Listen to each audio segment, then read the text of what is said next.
Marcory, groupe scolaire Les Alouettes, ce lundi 10 février. Florence Quinhou, secrétaire de direction, et ses collègues sont en plein boulot.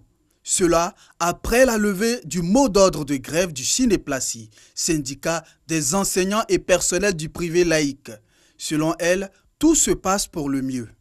Nous avons suivi le mot d'ordre de grève. Lorsqu'ils ont repris les activités, nous aussi on a repris. Tout a bien repris. Il n'y a plus d'autres incidents jusqu'à ce jour. Continuer d'enseigner les enfants, c'est encore pour faire avancer le pays. Dans les salles de classe, enseignants et élèves sont présents.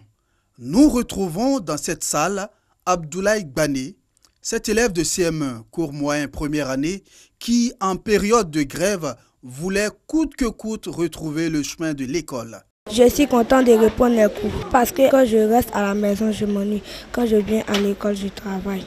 On s'est vite remis. Et les enfants, vraiment, comme ils sont toujours dosés, et tout est rentré en ordre, ça va. Bon, là, on est en séance de révision qu'on appelle activité d'évaluation. Parce que le jeudi, nous avons notre 3e évaluation. À l'Institut Bon Samaritain de Koumassi, le constat est le même. Administration et enseignants sont à leur poste. Eux également étaient en grève. La reprise des cours dans cet établissement, une situation qui réjouit les élèves, surtout ceux en classe d'examen. Ça a été un peu difficile pour les grèves parce que nous, déjà étant en classe d'examen, ça ne nous arrange pas. Je demande à tous les professeurs et les élèves aussi de se calmer. Le programme est long, nous devons rattraper les cours. Quand il y a la grève comme ça, nous ne pouvons pas suivre les cours et ça nous retarde. Pour l'administration, des séances de rattrapage s'imposent pour le bonheur des apprenants. Les professeurs sont à leur poste, tout le monde est arrivé et nous respectons ce qui a été dit. Nous avons quand même passé 3 jours sans faire cours. Donc dans ce sens, nous serons obligés de rattraper ces heures-là pendant les vacances de février qui s'annoncent à partir de la fin de cette semaine. Le Cinéplacy, qui réclame une augmentation de salaire de 9%, a suspendu la grève pour 1 mois, le temps des négociations. Nous l'avons suspendu pour 1 mois. Nous attendons que le gouvernement nous écoute, que le ministre de l'Éducation nationale nous écoute, que le ministre de l'Emploi nous écoute. Si après 1 mois on n'a pas discuté, ça veut dire que la partie en face ne veut pas de discussion. Nous serons obligés de reprendre la grève, conformément à la loi. Depuis 2015, l'enseignement reste l'un des corps de métier à recevoir des augmentations sur les 23 secteurs d'activité que compte le privé. 66 véhicules flambant neufs, d'un montant global de 2 640 millions de francs CFA. Le programme de renouvellement du parc automobile ivoirien et du renforcement de la sécurité routière dépose ainsi ses valises à Bouaké.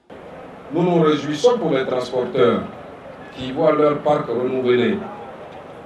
Mais je me réjouis tout particulièrement pour nos populations. Je veux que ces populations soient transportées dans de meilleures conditions. Parce que malheureusement, nos parents souffrent dans les véhicules de transport.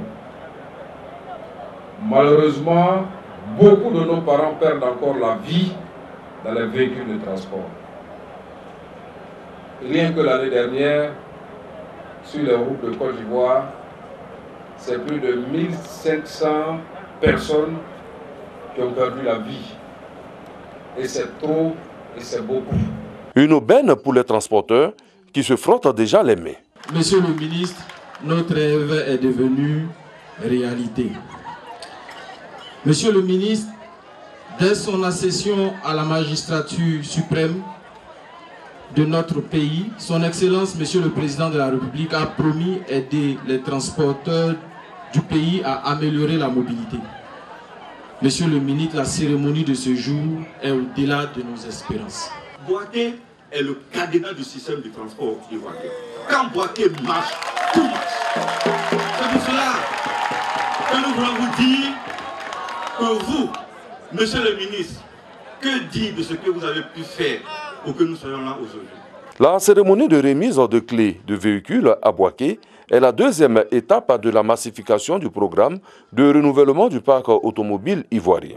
Après Bouaké, ce sont les transporteurs de San Pedro, de Sassandra et de Korogo qui verront leur parc automobile renouvelé.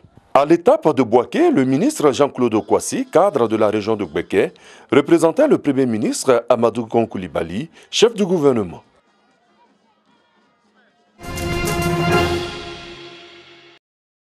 Saïd Bouteflika, frère de l'ex-président algérien et 2 anciens chefs du renseignement algérien ont été condamnés en appel à 15 ans de prison par un tribunal militaire pour complot contre l'armée et l'État.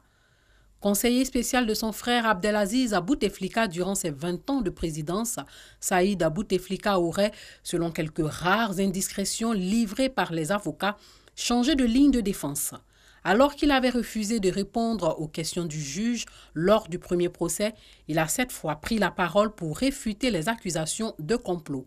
Il affirme que son frère Abdelaziz n'avait pas l'intention de briguer un 5e mandat en avril 2019 dont la candidature a été l'étincelle qui a provoqué la révolution populaire.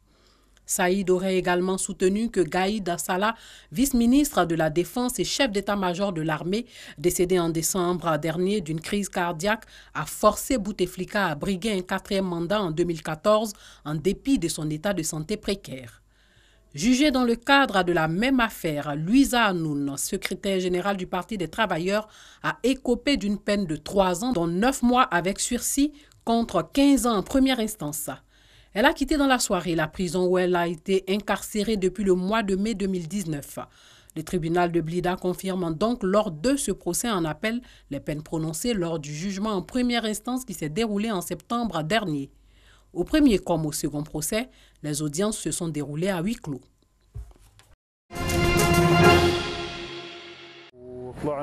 Nous sommes partis sous de lourds bombardements. Il n'y a pas un endroit à Sarmine qui n'a pas été touché. Nous sommes sur la route depuis 2 jours. Nous dormons sous les arbres.